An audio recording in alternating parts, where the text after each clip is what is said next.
Good evening, students. Let's start with the next topic of chapter democratic rights. Last video में we have read about right to equality. Right to equality क्या होता है कि before law every person is equal. The government cannot discriminate a person on the basis of caste, creed, sex or religion. Plus, a person has the full authority to apply for the public jobs issued by the government. So that was all in the right to equality. That was the first fundamental right. Today we'll try to understand the second fundamental right, which we have it as right to freedom. Freedom means absence of constraints. In a practical life, it means absence of interference in our affairs by others, be it other individuals or the government. Freedom का practically जो meaning होता है कि बिना किसी restriction के practical life में अगर देखें तो हम नहीं चाहते हैं कि हमारे कोई भी अफेयर्स में किसी और का कोई इंटरफेरेंस हो, चाहे वो सोसाइटी का कोई हो, चाहे वो दूसरा इंडिविजुअल हो या वो खुद गवर्नमेंट क्यों ना हो. We don't want anyone to interfere in our personal affairs. We want to live in society, but we want to be free. Although we want to be a part of the society, but still we want to be free. We want to do things in the way we want to do them. Others should not dictate us what we should do. We want to live the way we want to live. जिस तरीके से हम रहना चाहते हैं उस तरीके से हम रहना चाहते हैं. और we don't like the others to dictate us. दूसरे हमें डिक्टेट करें ये बिल्कुल हमें पसंद नहीं आता है. So under the Indian Constitution, all citizens have the right to. तो इंडियन कॉन्स्टिट्यूशन में भी कुछ बेसिक राइट्स लोगों को दिए गए हैं, जैसे freedom of speech and expression, assembly in a peaceful manner, form associations and unions, move freely throughout the country, reside in any part of the country, and practice any profession or to carry on any occupation, trade or business. पहला है freedom of speech and expression.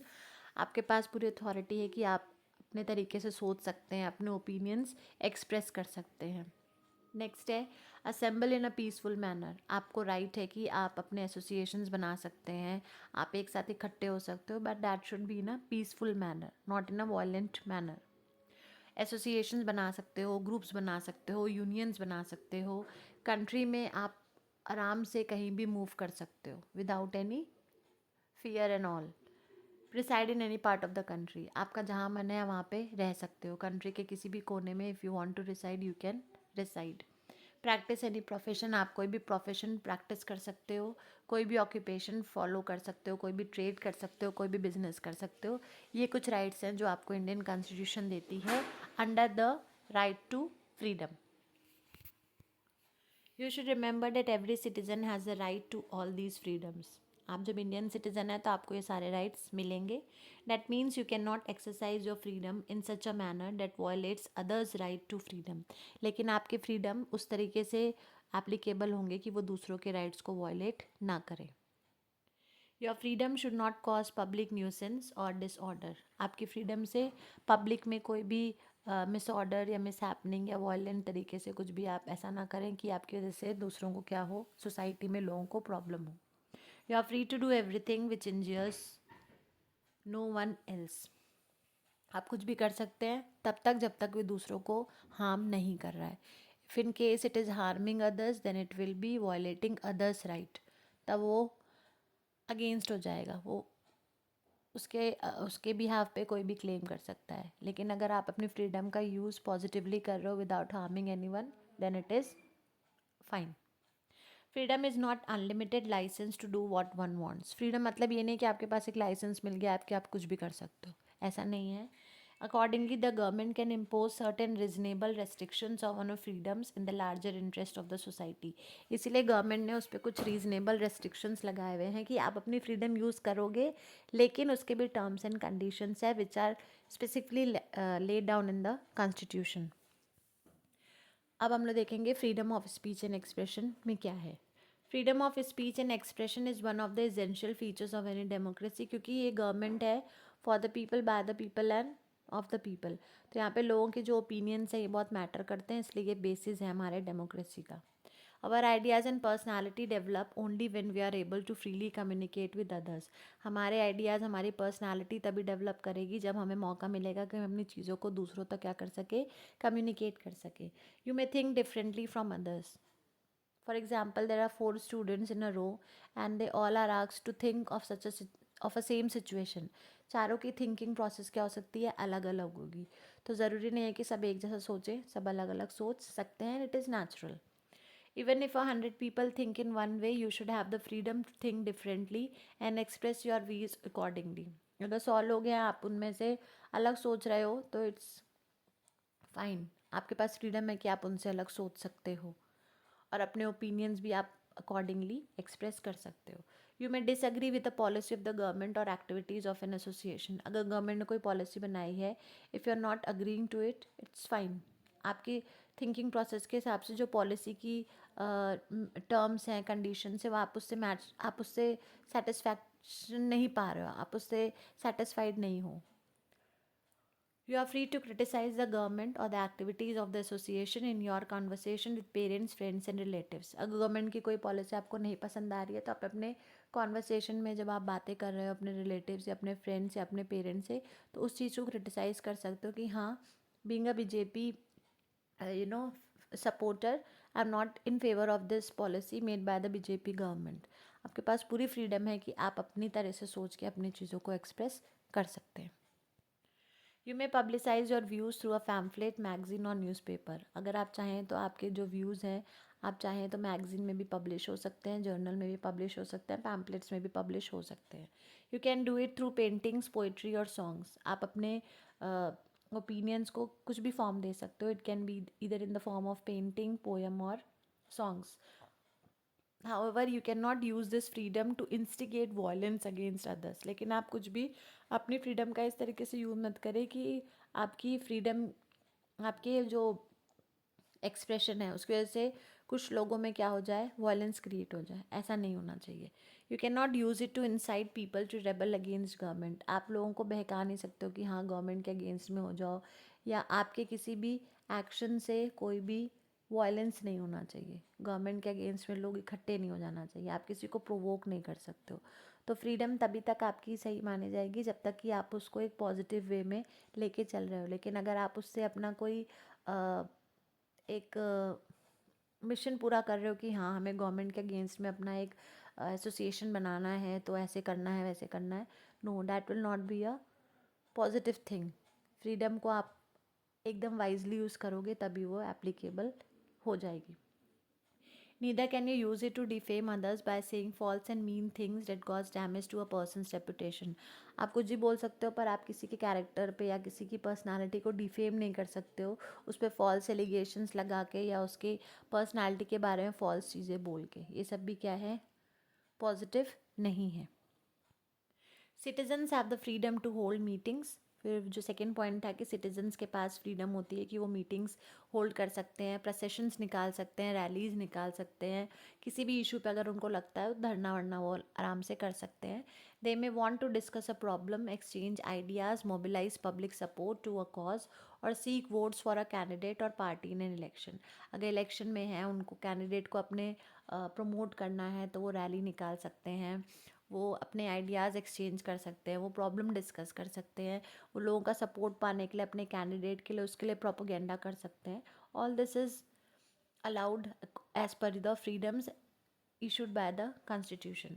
But such meetings have to be peaceful. फिर वही चीज़ है कि आप कुछ भी करें लेकिन वो पीसफुल हो, पीसफुल वे में हो, उससे किसी को कोई प्रॉब्लम ना हो, ना तो कोई प्रोवोक हो, ना तो कोई वायलेंस नहीं होना चाहिए. They should not lead to public disorder or breach of peace in society. जो सोसाइटी में पीस है उसको आपको ख़राब नहीं करना है और आपको वहाँ पे पब्लिक डिसऑर्डर नहीं करना है. Those who participate in these activities and meetings should not carry weapons with them. अगर आप इन सब मीटिंग्स में जा रहे हो, इन सब प्रोसेशंस में जा रहे हो तो आपके पास वेपन्स नहीं होने चाहिए. Armed weapons are not allowed. Citizens also can form associations. आप छोटे छोटे ग्रुप्स बना सकते हो. For example, workers in a factory can form a workers union to promote their interest. जैसे फैक्ट्री में वर्कर्स हैं तो वर्कर्स मिलके अपना एक एसोसिएशन बना सकते हैं कि अगर कोई भी प्रॉब्लम होगी तो उसका जो लीडर है वो जाके मैनेजर तक चीज़ें ले जा सकता है. तो अलग अलग यूनियन आप लोग बना सकते हैं. वर्कर्स यूनियन बन गया, स्टूडेंट्स यूनियन बन गया, कॉलेजेस में भी होता है, तो वो आपको फ्रीडम है कि आप बना सकते हो. Some people in a town may come together to form an association to campaign against corruption or pollution. और कुछ लोग हैं टाउन में, वो अपनी मर्जी से आके ग्रुप बना रहे हैं और वो लोग प्रमोट कर रहे हैं कि पॉल्यूशन के अगेंस्ट में, मतलब पॉल्यूशन से बचने के लिए वो लोगों को मेजर्स बता रहे हैं, सब मना रहे हैं. तो ये विलिंगली आप मिलके छोटे छोटे एसोसिएशंस बना सकते हो. As citizens we have the freedom to travel to any part of the country. आप, क्योंकि आप इंडियन सिटीज़न हो, आप अपने कंट्री में कहीं भी फ्रीली मूव कर सकते हो. We are free to reside and settle in any part of the territory of India.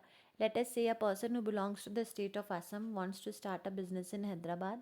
He may not have any connection with that city, he may not have seen it ever, yet as a citizen of India, he has the right to set up base there. This right allowed lakhs of people to migrate from villages to town and from poorer regions of the countries to prosperous regions and big cities. Freedom है, आप कहीं भी जा सकते हो. For example, अगर एक आदमी है जो असम में रहता है and he wants to go and start his business in Hyderabad, although he is not aware of the lifestyle of Hyderabad, he is not very familiar with that society, लेकिन फिर भी उसको राइट है कि वो वहाँ जाके अपना बिजनेस शुरू कर सकता है.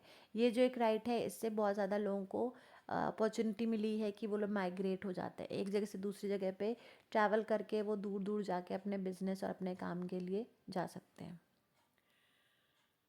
The same freedom extends to choice of occupations. यही फ्रीडम आपके ऑक्यूपेशंस में भी है, आपको जो मन चाहे आप वो ऑक्यूपेशन परस्यू कर सकते हो.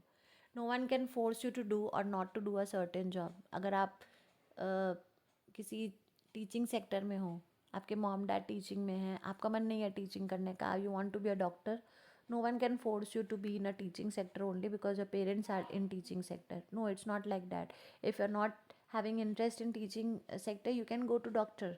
If you're not well enough to be a doctor, then you can be a media person. तो कुछ भी आप परस्यू कर सकते हो. No one can force you कि नहीं ये नहीं करना है, वो नहीं करना है. It's up to you what you have to do in your career. Women cannot be told that some kinds of occupations are not for them. People from deprived caste cannot be kept to their traditional occupations. You cannot tell a woman that this is not your work, this is not your work, you are not supposed to do this work. No one has a right to tell any woman that this particular work is not yours. उसके बाद जो deprived classes हैं, उनको आप नहीं बोल सकते हो कि नहीं तुमने शुरू से स्वीपिंग की है तो तुम स्वीपिंग ही करोगे. You can not be a manager. Examples भी दिए एनसीईआरटी में. तो ऐसा नहीं है. अगर स्वीपर की कम्युनिटी से कोई है, अगर वो गवर्नमेंट जॉब अप्लाई करना चाहता है तो उसके पास पूरी फ्रीडम है कि he can apply in the government jobs. It's his right that he can pursue any of the occupation. The Constitution says that no person can be deprived of his life or personal liberty except according to procedure established by law. किसी की भी life में आप सबको right है कि उनको personal liberty दी जाए, लेकिन अगर बाई चांस उसके लिए भी कुछ प्रोसीजर्स हैं. It means that no person can be killed unless the court has order a death sentence. Judiciary is the independent organ, वही डेथ सेंटेंस वगैरह पास करती है. उसके अलावा किसी को राइट नहीं है कि आप किसी को भी डेथ सेंटेंस दे दो, क्योंकि उसकी अथॉरिटी सिर्फ और सिर्फ जुडिशरी के पास है. It also means that a government or police officer can not arrest or detain any citizen unless he has proper legal justification. Government या पुलिस ऑफिसर किसी भी आदमी को कभी अरेस्ट नहीं कर सकता है जब तक कि उसके पास प्रॉपर वारंट नहीं है या प्रॉपर रीजन्स नहीं है in order to arrest that particular person. Even when they do they have to follow some procedures. अगर फिर भी वो उसको अरेस्ट कर रहे हैं किसी ग्राउंड पे तो उनको एक प्रोसीजर फॉलो करना पड़ेगा. What is that procedure? A person who is arrested and detain in custody will have to be informed of the reasons for such arrest and detention. अगर आप किसी इंसान को अरेस्ट कर रहे हो, अपनी कस्टडी में रख रहे हो, तो आपको उसे वैलिड रीजंस बताने पड़ेंगे as to why he has been arrested and as to why he is kept in the custody. Second, a person who is arrested and detained shall be produced before the nearest magistrate within a period of 24 hours of arrest. अगर किसी आदमी को आपने arrest किया है तो उसको 24 hours के अंदर आपको एकदम नियरेस्ट मजिस्ट्रेट के सामने प्रोड्यूस करना पड़ेगा. That is mandatory. आप उसको 24 घंटे से ज़्यादा जेल में नहीं रख सकते हो. आपको उस 24 घंटे के अंदर उसको क्या करना पड़ेगा, मजिस्ट्रेट के पास ले जाना पड़ेगा. Such a person has a right to consult a lawyer or engage a lawyer for his defense. उस आदमी को पूरा राइट है कि वो अपने लॉयर को कंसल्ट करे या उसके पास लॉयर नहीं तो आप उसको लॉयर प्रोवाइड करिए ताकि वो अपने डिफेंस में जो उसको करना है वो कर सकता है. तो these are some of the rights which have been granted to us being an Indian citizen by our Indian constitution. Right to freedom से बहुत सारे थे. Freedom of speech and expression, freedom to decide in any part of the country, freedom to form associations, unions, freedom to pursue any occupation. तो ये सब कुछ basic rights हैं जो हमने सेकेंड फंडामेंटल राइट में पढ़े हैं, जिसका नाम है right to freedom. Next video में we will be studying about the rest of the fundamental rights.